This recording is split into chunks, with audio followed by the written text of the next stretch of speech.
Verdade, viu, Amadeu? Votação expressiva, histórica, como prometida pelo presidente da Câmara, Arthur Lira, que disse que é um legado, uma vitória do povo brasileiro. Antes da votação, fez um discurso dizendo que a reforma tributária não é pauta do governo e nem pauta ideológica.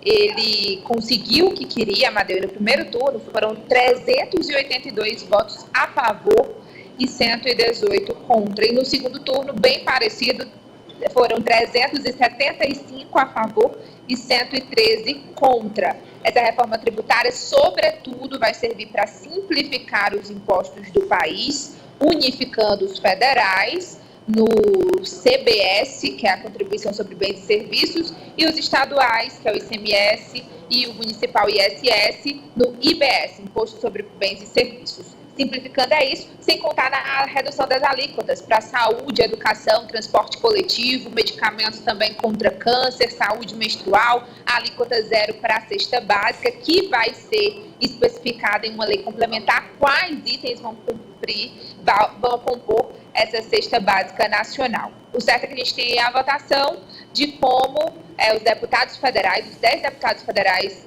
do Piauí votaram no primeiro e no segundo turno. Não é nenhuma novidade, porque o governador também do Piauí, Rafael... Vamos colocar aí na tela. Informação, o governador do Piauí, Rafael Fonteles, ele veio a Brasília, acompanhou, a gente mostrou isso, e ele fez questão de ligar para os deputados da oposição, ligou para o deputado Júlio Arcoverde, que é o da oposição mais ferrenha, pedindo o apoio para a aprovação dessa reforma. Olha aí, ó. Então não precisa nem falar, os 10 deputados do Piauí votaram sim para a reforma no primeiro e no segundo turno. Portanto, o Piauí em peso apoiou o Brasil, foi junto nessa mudança de paradigma tributária neste país. Minha gente, essa reforma foi pensada em 93, esboçada a primeira vez em 95, e só agora, está muito tarde, mas está feita, ainda bem, está feita. Apesar da bancada federal do Piauí ter votado sim, cada um com os aspectos, o deputado federal, por exemplo, Júlio César, do PSD, a gente sabe, as pautas municipalistas que ele tem, ele fez um discurso aqui antes da votação, no plenário da Câmara, dizendo que iria votar sim, mas era contra alguns itens do texto, como, por exemplo, a distribuição dos royalties do petróleo, que a gente está acompanhando isso há um bom tempo, e ainda não foi a votação no Supremo Tribunal Federal. A ministra Carmen Lúcia enviou para uma outra área de soluções, na tentativa de fazer um entendimento, uma conciliação, e também sobre a divisão dos recursos pelo Fundo de Desenvolvimento Regional. Inclusive, esses critérios vão ser estabelecidos em uma lei complementar. E agora eles estão votando os destaques, 4 destaques ainda da reforma tributária. E depois devem votar arcabouço fiscal e as mudanças no CARF. Pois é, a gente está com a Ranieri. Pode voltar lá para a tela, porque está ao vivo a sessão lá no Congresso. Ó. A gente está com a Ranieri ao vivo, Brasília, está lá na porta do plenário. E os deputados estão lá votando estes destaques finais da reforma tributária, mas a Ranieri informa que já há acordo para, ainda hoje, 2 votações igualmente importantes: as mudanças no CARF e o arcabouço fiscal, o novo marco fiscal. Não é isso, Ranieri Veloso? Me confirme, Rony, querida. Bom, o presidente Arthur Lira, quando ele chegou aqui à Câmara dos Deputados, ele falou com a imprensa, falou com a gente, e ele falou que iria se reunir com os líderes, se tivesse consenso, iria sim colocar em votação. E já fez uma marcação, inclusive, para 18 horas. Pode ser que eles comecem a sessão de CARF e arcabouço fiscal às 6 horas da sexta-feira. Olha só isso, Amadeu, é quase algo inédito. Mas o que está dependendo? Negociações com o Palácio do Planalto. A Arthur Lira, na verdade, Alexandre Padilha, já se reuniu hoje de manhã com o ministro da Fazenda, Fernando Haddad, que foi elogiado por Lula pela aprovação da reforma tributária, assim como Lula ligou para Lira, agradecendo a aprovação da reforma. E nessa conversa com o presidente da República hoje de manhã, eles estavam ali negociando o clima para a votação, sim, ainda hoje, dessas pautas econômicas. O que está em jogo, 2 ministérios do governo que devem ser, pelo menos a especulação, desenvolvimento social e também do esporte, além de emendas parlamentares e outros cargos em estatais. Vamos a fala do Lira, agradecendo os personagens que foram fundamentais na aprovação de ontem. A fala de Lira. Parabenizar todos os líderes da casa, indistintamente, os que votaram a favor, os que não votaram, porque o processo democrático se constrói dessa maneira.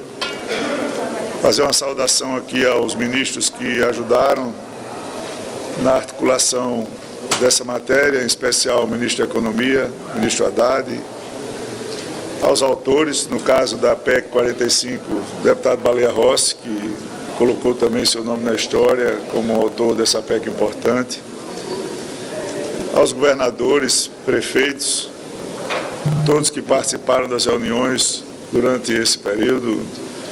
Eu tenho muita amizade, claro, os governadores. O governador Caiado é um amigo mesmo, defendendo os interesses dos seus estados, se colocando contra, tem nosso respeito.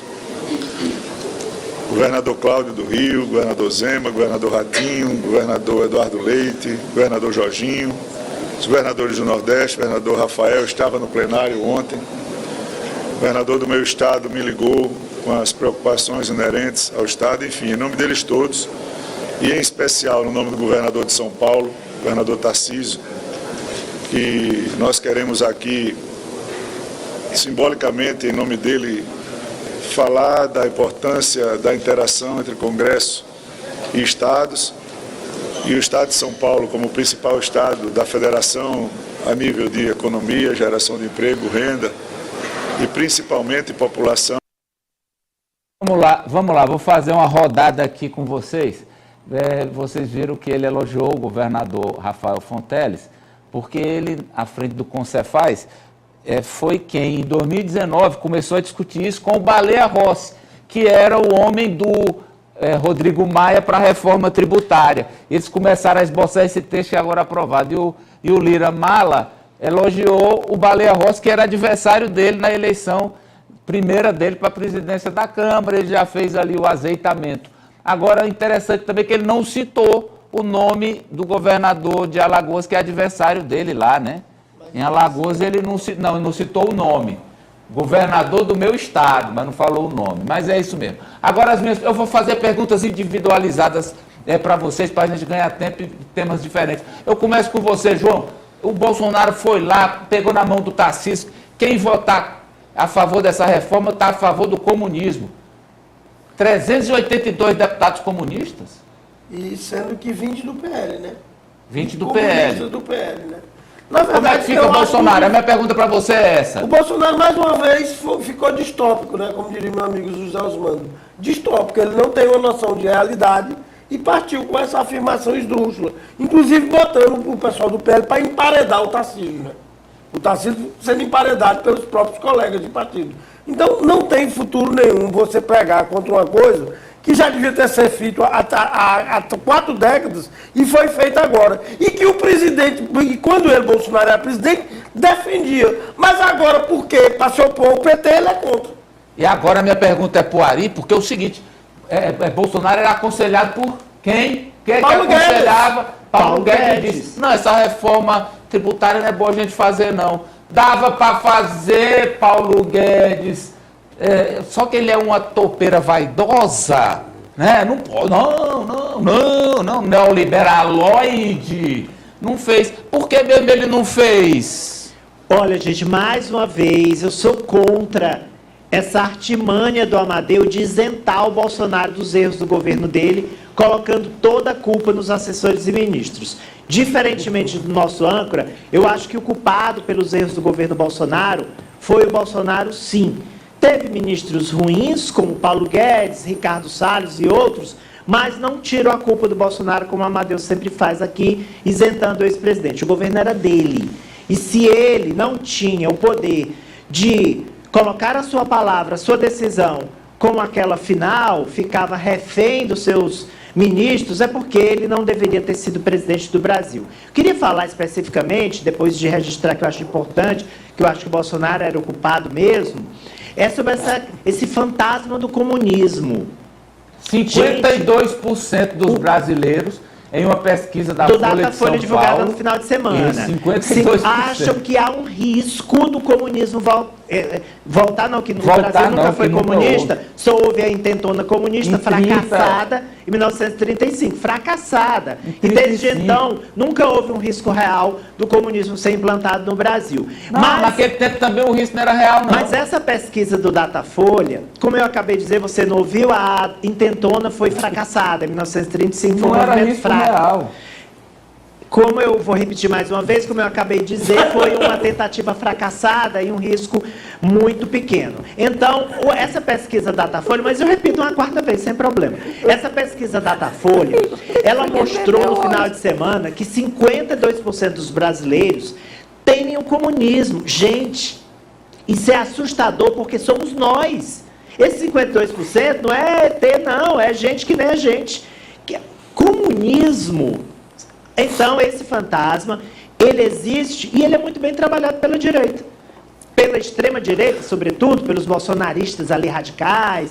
Mas isso mostra um pouco do quanto a gente precisa, nós brasileiros, nos educarmos, lermos mais, estudarmos mais, para a gente entender nossa própria história. Agora, a importância de Lula ao aprovar essa reforma que há décadas patinava, desde Itamar Franco.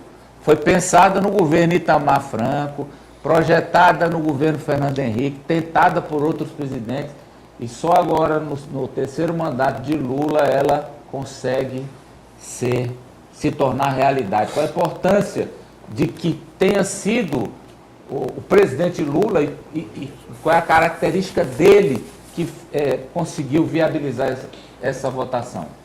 Amadeu, mais de 4 décadas de espera pela aprovação da reforma tributária, e é uma reforma tributária que busca também a justiça social, então já é um marco na gestão Lula 3, independente do que aconteça daqui para frente na gestão, é um marco para o atual governo, e nisso a reforma tributária não só alivia os tributos, os impostos para os 90% da população mais pobre do Brasil, também traz ações que são muito importantes, como o cashback, que é a devolução do imposto, a isenção no imposto para medicamentos contra o câncer, a redução em 50% dos impostos para o transporte público e outras áreas essenciais. Então fica também essa expectativa de uma justiça social, da redução das desigualdades no Brasil, e claro que isso alavanca muito a gestão Lula e traz mais um indicador positivo para o atual governo. Pois não, Ângela.